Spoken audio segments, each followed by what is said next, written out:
with that being said, the differentiation.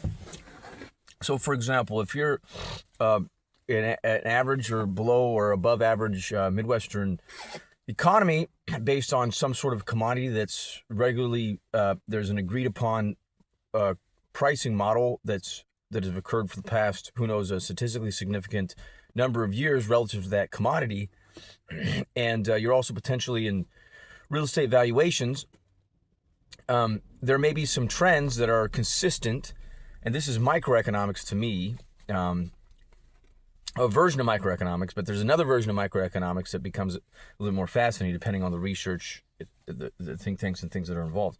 So the point is that as I've iterated before, maybe not via recording, but reducing the number of unfavorable incidences, things of that sort, somewhat meagerly reported taxable income over a set period of time, whether it's $1 or whatever, it's the number of income earners that generate some sort of income. And so the amount for a low, no offense to those economies, but to a low-level economy, is that they do what's called statistical analysis. It's the average progress that's made. You understand? And so what ends up happening is that if you get some ranking in either the United States ranking or global ranking of becoming the most improved area, then it becomes noteworthy. And once something is noteworthy, you can use that noteworthy achievement to promote and advertise and market among the masses, among other types of investors, or amongst existing investors. So that's meagerly the theory. And so there's a correlation between that, real estate valuations.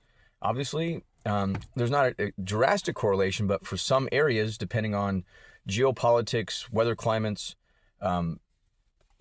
existing training, what the direction or trends or culture that's already established, that already exists, and what may be burgeoning here and there in other places, political climate, political things, social ideologies, things of that sort.